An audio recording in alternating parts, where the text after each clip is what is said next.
guys and girls, fellas, whatever, you guys already know the deal, man. Another double eye swipe coming at you guys, and I know that rhymed, but I'm just trying.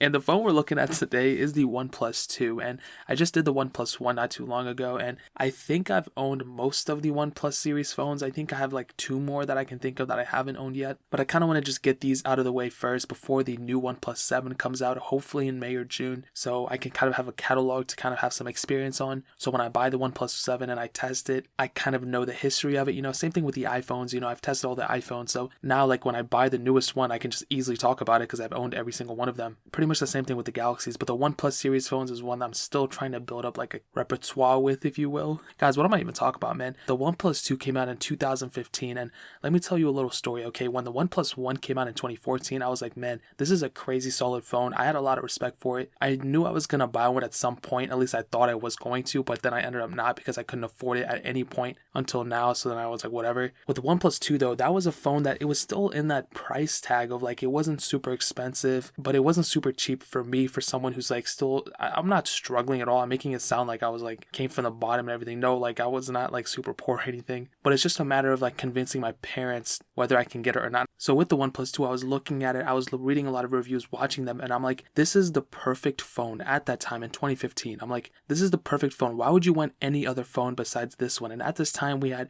the Samsung Galaxies. I think the S6 came out at this time. We had the iPhone 6 Plus at the time, and I'm like, why would you? And the Nexus 6P I think came out around this time too. I could be totally off with my dates, but I'm like, why would you want any other phone besides this one? It literally has everything you want on in a phone. Like, why would you not want to pick this? And then I eventually bought it and I tested it, and I can tell you, like, that same type of mentality still sticks with me, and I think this is why I became so like obsessed with used technology and just paying the least for more, basically, and the better value per dollar. And I attribute that mostly to the Nexus device, but the OnePlus series phones is pretty much the Nexus of this day and age. And when I bought it, I was looking around the body and I'm like, you know what, this is not that bad feeling of a device. I felt like from the OnePlus 1 to the OnePlus 2, not a crazy amount change in terms of the body. We do have a new fingerprint sensor that, well, not a new one, but from the OnePlus 1 to the OnePlus 2, we have a fingerprint sensor. And in my opinion, I think that still kind of holds up in 2019. It wasn't a super slow fingerprint sensor. It was pretty decent. The one thing I liked about it the most was that it wasn't like an actual clicking home button. It was just like something you kind of push your finger in, take it out, and then you're set. So it wasn't something that you had to like constantly click back and forth. And me,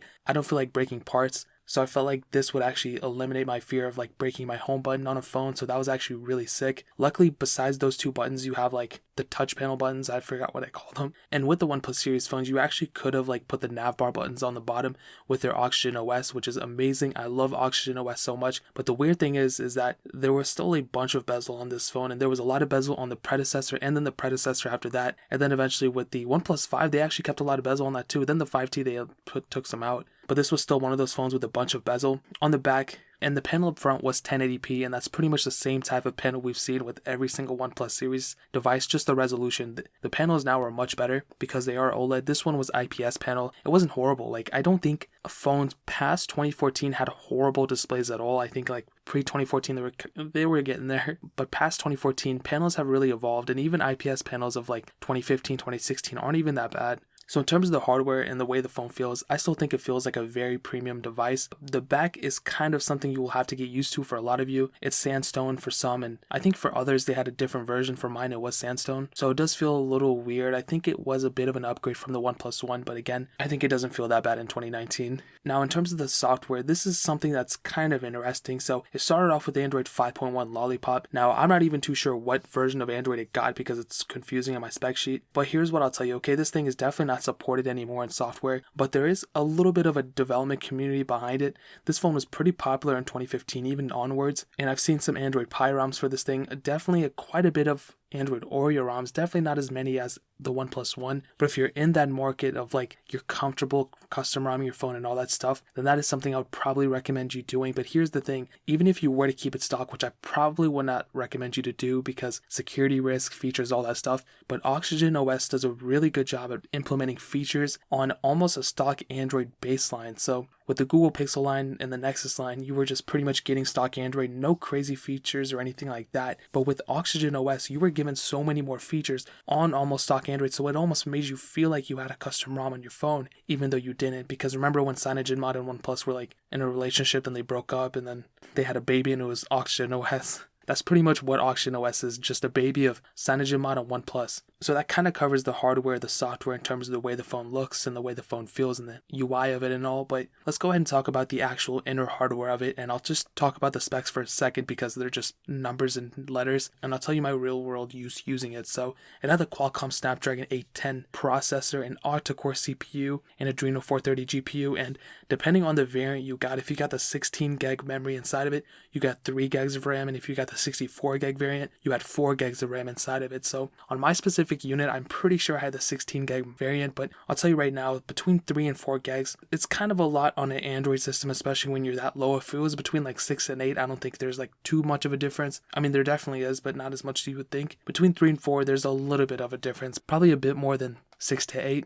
But I'll definitely tell you that in my performance when I was using it, it's not a bad device. I think calling it a horrible device is kind of an overstatement. It's definitely not bad. I think it's definitely faster than the OnePlus One. But if you remember with my OnePlus One video, I pretty much said it was a pretty fast device and I was like really happy about it. But with this one, you have to remember that I'm kind of factoring in the age, and not only the age, but the price point as well. And from the OnePlus One to the OnePlus Two, there wasn't really that much of a price difference. But the age is something, especially the year it was released, that's something I always look at when looking at both of these phones and the way the phone feels. So I'll definitely say the performance is not bad at all. It's a very decent performing device. Whether you're closing apps, opening apps, multitasking, all that stuff, you'll be perfectly fine. And I think Oxygen OS does a very good job of being lightweight and also, using the power when it's needed. Because there's not a lot of stuff going on in the background with Oxygen OS, I think that's why I really kind of prefer that over stock Android. And so everything you're pretty much going to do with it is going to be fine. Gaming is also going to be fine as well. If you start going to the heavier intensive games, that's when things are going to start going a little wobbly.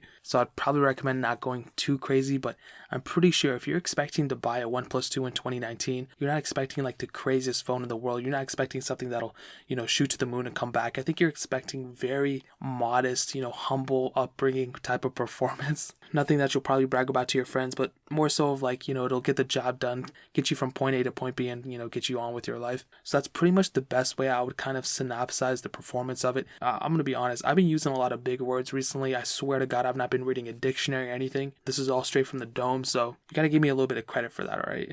Now moving on to the camera quality. So I'm going to briefly talk about this. If you guys aren't familiar, I feel like every single reviewer on YouTube talks about the camera to death, and I hate talking about it because I barely even use the camera. So this thing had a 13 megapixel sensor. Interestingly enough, you could shoot 4K videos on it, which is awesome. I love that. You could do 1080p at up to 60 frames per second as well. And I'll definitely tell you that, it is a single sensor and it's not like too crazy, but I do think the camera quality is fair enough. When you factor in everything, the price point, the performance, everything, I think when it comes down to the camera quality, I think it really kind of messed up on the sensor itself. I don't think the sensor was really that good, which kind of makes sense because you're like, oh yeah, obviously it's the sensor's fault, but sometimes the software can make do with it. And I think it might have been a mixture of software and hardware, but I think it was definitely more of the hardware, the lens itself. It's just not that good. I really wish they took a little bit more time on it. Like I said, I don't even take that many photographs or anything, but that could have been just an extra selling point for this. I think, again, it's like fair enough. I mean, it's not anything crazy. It'll get the job done. The front camera is 5 megapixels. You can shoot HD videos on it, 720p. So even that, I mean, like, it's a okay front camera as well, factoring in the price and age. But in reality, if it's in today's standards, it would probably be like a 3.5 out of 10. But for back then and factoring in the age and everything, I'll probably give it like a 5.5 out of 10, maybe like a light 6. Now the battery life, this is probably my most favorite aspect of it, but again, there's just so many like caveats to it. So luckily this thing does have USB Type-C. I don't know if I remembered if I said that in the beginning, but this thing does have it. It also has a headphone jack as well, so that's awesome. One interesting thing though is that it has a 3,300 mAh battery, which is a pretty big sized battery. There's still a lot of Android phones that don't have that size battery. Even the Galaxy S10 that was just released, where everyone was saying, oh my god, this battery life is huge and everything, that only has a 3,400 mAh battery, so that's only like 100 mAh more. So in reality, it's not even that crazy. But one thing to keep in mind though is that because this phone was released almost like over 4 years ago at this point, is that batteries do degrade over time, and the OnePlus series phone is no exception to that. The phone is probably not at a 3,300 mAh anymore. It's probably at like 2,500, 2,200, whatever, just depending on how the person who treated that phone, most likely you're going to buy this phone used. However that person treated the phone, whether they charged it at normal rates, all that stuff, that's going to really wear and tear on the battery, and that's going to make that battery life just degrade over time as well. So in my specific unit, I wasn't really having too like great battery battery life. Standby time was okay, but I could definitely tell that my specific battery unit didn't have that great battery life, and the battery size definitely degraded. I'm sure if you get one that's in pretty decent quality, the battery life will be better. But back in 2015, what I heard was that the battery life on this thing wasn't that bad, and it was actually on the better side of things. I think people were saying that it was an upgrade from the OnePlus One, and I remember the OnePlus One was having pretty good battery life too. So kind of one of those things you have to kind of just be careful of. If you're getting any used technology, make sure the battery life is set. I would probably recommend opening up like a battery life health app on the Play Store or on iPhone or whatever. You can go to battery health on the iPhone through settings, and you can kind of see what the battery status is, and I would really recommend doing that before you go and buy used technology. Now, to kind of wrap things up, okay, and to kind of answer the question, would I recommend buying a OnePlus 2 in 2019? What I will tell you is that I don't think it's a bad phone at all. I think it brings a lot to the table for the price point and for the year that it was released. You have a fingerprint sensor, you have USB Type-C, you have a pretty solid screen. It's not the best thing, but it's good enough. You have decent performance. The software stock isn't horrible. Security risks are there, but there are custom ROMs. There is a roof for this thing, and I'll definitely tell you, if you're going in the used market, I would say, I would definitely not spend over $100 on this thing. But if you need a phone for temporary reasons, or if you're comfortable rooting and custom ROMing your phone, I would say go for it. There's really nothing that tells me, unless there's like some crazy hardware issue wrong with it or whatever. But other than that, I would say it's not a bad device. But that's for about like 5% of you. Even if you question whether you should get it or not, you should probably not get that, okay? That's for like 5% of people watching this video. However, if you do currently own a OnePlus 2, I want to know your experience with it. Do you own it? Do you like it? Do you whatever? Let me know in the comment section below. But for those of you who are like the other 95% who are just like, I don't know if I should buy this phone, I'm just kind of looking or whatever, I'm telling you right now, and you can quote me, the Google Pixel XL is one of the most roundabout, older now, so the prices have depreciated a lot. It's a phone made by Google, and there was a lot of people who owned the original Google Pixel XL and the Google Pixel even, and there's a lot of third-party community behind it. Go and flash any custom ROM you want, not any, but Google XL, but Google Pixel specific ROMs, you can flash them on it, and there's a huge development community behind it. So I would recommend people to buy Google Pixel XL pretty much over